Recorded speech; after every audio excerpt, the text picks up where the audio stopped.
Sometimes, when a dream seems buried under the weight of failures, fate throws a chance your way that cannot be missed. The story of Vince Papale, based on true events, is proof that it is never too late to fight for your dream. This is the movie Invincible.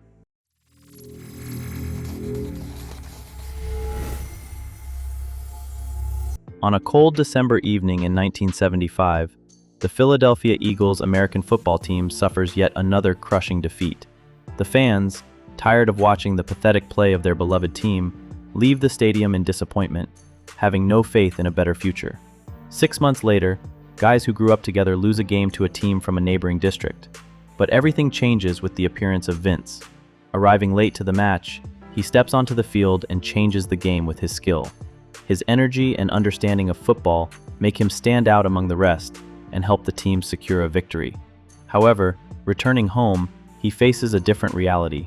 His wife is unhappy that he earns too little, substituting as a teacher twice a week at school and working a side job at a bar. Her words sting Vince, and the very morning brings a new blow. The school drops his services. The Eagles' failures prompt the club president to decide on a coaching change. The new mentor becomes Dick Vermeil, who announces an open tryout for players to join the team. Anyone who is confident in themselves can come, and Vince's friends insist that he try his hand, since he is the best among them. After listening to their praise, Vince comes home and is horrified to realize that Karen has left, taking all her belongings. At work, he meets Janet, a new partner who will be working with him, while Tom continues to convince him that Vince must try out at the open training session. Vince tells his father that Kathy has left him, and asks to borrow money to pay the apartment rent. But when his father declares that he had better not go to the team tryouts to avoid yet another failure, something snaps inside Vince. At that moment, the desire to prove that he is capable of more than everyone is used to thinking becomes his main motivation. The next day, he joins a line of men for whom running has become nothing more than a memory of bygone youth, and physical exertion has turned into a risky test with an unknown finale. Watching the potential newcomers, Vermeil realizes that it will not be easy to find anyone worthy among them.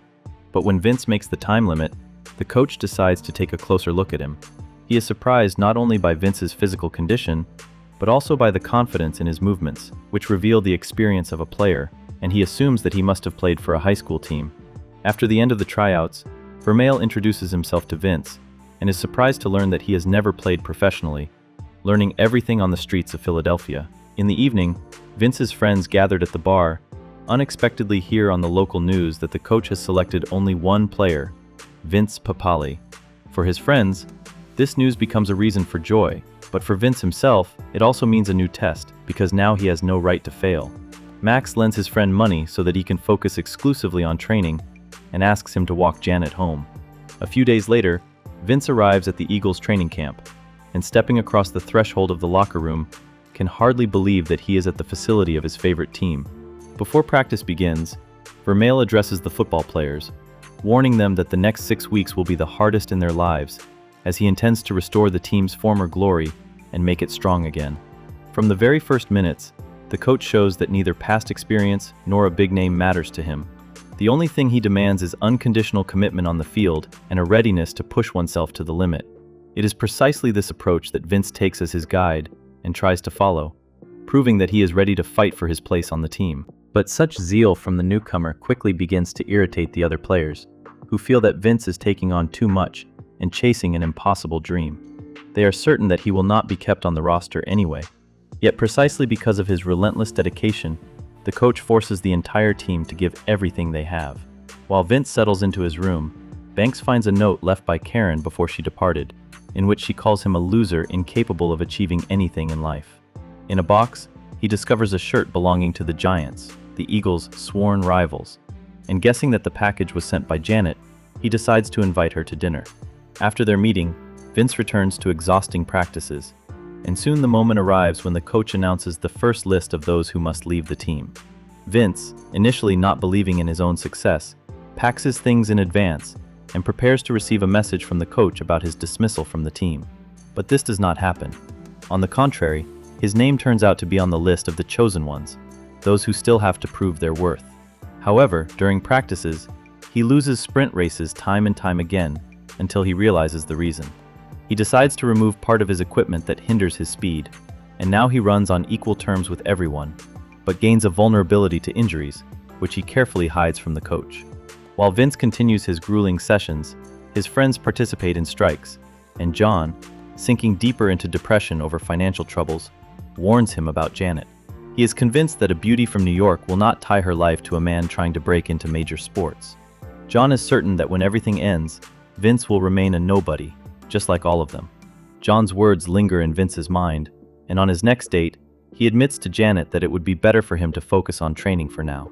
She does not show that these words hurt her and walks away, leaving Vince alone with his thoughts.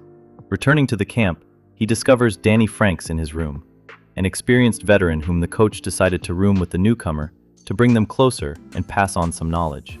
Franks immediately gives Vince a practical piece of advice. One needs to watch the center's fingers. If the knuckles turn white, a collision is best avoided. At the next practice, Vince applies the tip and realizes for the first time that football is not only about strength and endurance, but also about strategy, attention to detail, and the ability to learn from others. Finally, the season arrives, but despite the coach's new approach, the Eagles continue to suffer defeats, and the only joy for the fans becomes the very fact of Vince's presence on the roster.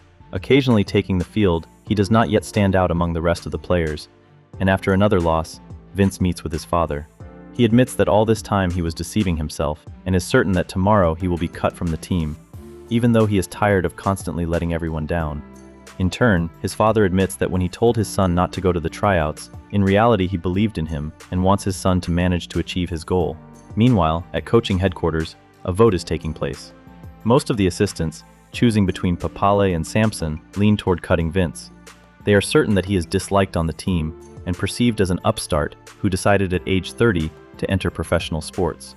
But Vermeil himself sees something else in him, a readiness to give everything to the end and leave all his strength on the field. Even though the voting is not going in Vince's favor, Vermeil's wife reminds her husband that he is the head coach and must make decisions guided by his own convictions. The next day, to the joy of the entire team, Vince is called in to see the mentor. Having already prepared to hear words of dismissal, he thanks the coach for the chance, but instead of the expected farewell, he hears news that stuns him. Vermeil is keeping him on the roster. Now Vince truly feels like part of the team, and for the first time in his life, this gives him genuine pride in everything he has managed to overcome. The Eagles play their next match on the road, and the grand stadium of the Cowboys stuns the players with its scale, emphasizing the opponent's status. Vince's friends watch with excitement as he makes his debut in the starting lineup, but his first appearance on the field turns into a failure, and the team loses once again. After the game, the club president demands results from the coach and hints that otherwise he will have to leave his post. Returning to Philadelphia, Vince decides to apologize to Janet for that evening. He admits that he was afraid he might turn out to be unworthy of a girl like her. Vince asks her to give him a chance to make amends for what happened, but Janet refuses him. Cruising aimlessly through the city, Vince arrives at his friend's place while they are playing football, and seeing him, John asks him to help them win. Despite the coach's warnings to avoid injuries, he joins his childhood friends. Rolling in the mud on the field and feeling the thrill of the game once more, Vince feels as though he is returning to his roots, rediscovering his sense of self-worth. That evening, he truly realizes what it means to be where you are welcomed and not to be afraid of taking responsibility. And after the game, things begin to get better on his personal front as well. Before the game against the Giants, the coach asks the players to go out onto the field and find the team's soul. He demands that they give everything they have, because the city's residents, for whom these matches have become a source of hope and faith, are watching their actions. Vince, ripping up his wife's letter, finally says goodbye to the past, feeling the weight of former failures gradually drop from his shoulders. He realizes that results should not control him and that he simply needs to take action. Stepping onto the field, he finally begins to demonstrate the play that Vermeil had expected from him.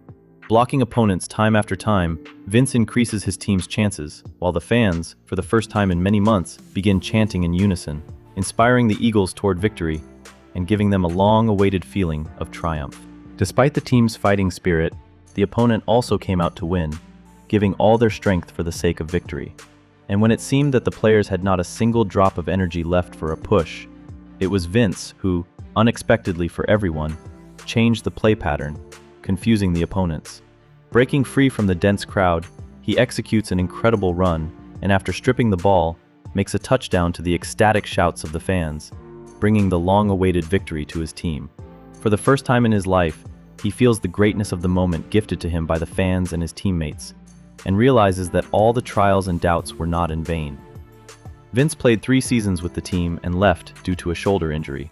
He fulfilled his dream and once again proved that it is never too late to challenge fate and show that a dream belongs to those who are ready to fight for it until the end.